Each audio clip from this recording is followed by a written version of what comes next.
كيك صحي بمربى الفراوله. بمناسبه طبعا ان انا عملت لكم مربى الفراوله، فانا حبيت ان انا اعمل بيها وصفات كتير ومن ضمنها وصفه الكيك دي. عايزه اقول لكم ان هي هتعجبكم جدا وتطلع هشه وطريه وحلوه قوي. بالنسبه بقى للكرات اللي عليها، دي كرات من النوتيلا الصحيه دي، انا عملتها معاكم قبل كده وهتلاقوها موجوده طريقتها في نفس الفيديو بالظبط. يلا نشوف الاول طريقه الكيك. هنجيب بيضه بدرجه حراره المطبخ، هحط عليها شويه فانيليا ومعلقه كبيره من زيت الزيتون او زبده جوز الهند. بعد كده هحط بقى 4 معالق كبار من المربى اللي هي مربى الفراوله اللي انا عملتها وطريقتها برضو هتلاقوها في الفيديو. واحط عليها 4 معالق كبار من دقيق القمح الكامل، وحطيت ربع معلقه صغيره من البيكنج باودر. هقلب بقى الخليط ده كله مع بعض. وطبعا خليط الكيك بيبقى تقيل شويه زي ما انتم شايفين كده، مش بيبقى زي الخليط العادي. حطيتهم في قلبين صغيرين، وبعد طبعا ما دهنته بشويه زبده جوز الهند. فرن بقى مسخن مسبقا لمده 5 دقائق على درجه حراره 180، هيقعد في الفرن 22 دقيقه. يلا نشوف طريقه النوتيلا. حبه لوز بحجم كف الايد، وتحمصوهم وبعد كده تقشروهم وتطحنوهم في المطحنه، بس ما توصلهمش لدرجه ان هم يبقوا زبده، انا عايزاهم يبقوا عاملين زي الدقيق كده بالظبط. هنستخدم في الوصفه زبده جوز الهند حوالي معلقتين صغيرين كده يكونوا مهرمين. ممكن بدلهم على فكره زبده بلدي، بس ما تستخدموش في الوصفه زيت زيتون، ويا ريت نستخدم زبده جوز الهند لان هي اللي بتدي الطعم التحفه جدا، احلى كمان من بره. هنحط عليهم معلقتين كبار من الكاكاو او معلقه ونص من الكاكاو، انا ضفت نص معلقه. بعد كده هنزل بقى عليهم باللوز اللي انا ضربته، وبعد كده هحط كده شويه من اللوز يكونوا زي ما هم، عشان لما يضرب في الخلاط يسيب قطع كده تحسوا وانتوا بتاكلوا كأن فيه مكسرات. وممكن تضيفوا بندق لو عندكم. ضفت بقى 4 معالق كبار من الشوكليت الدارك اللي انا سيحتها في الميكروويف. على فكره الشوكليت ديت انا عملتها معاكم على الصفحه قبل كده، لقوا الطريقه موجوده، انا نزلتها من يومين بالظبط. وطبعا ما حطيتش في الوصفه عسل خالص لان الشوكليت نفسها انا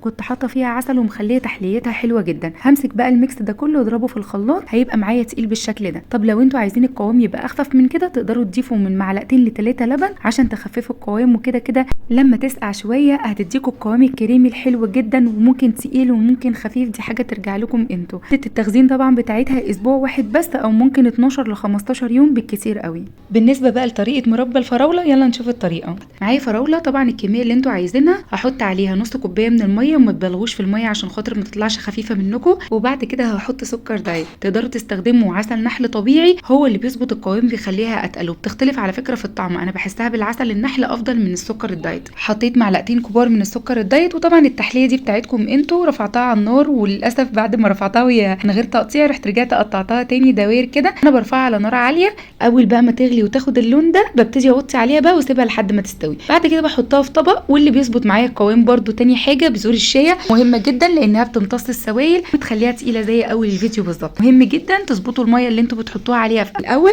وبعد كده تحطوا بذور الشيا. والعسل النحل طبعا برده بيفرق في القوام جدا، ان انتوا لو عملتوها بالعسل النحل هتطلع كمان اتقل من كده. وبس كده، صحتين وهنا.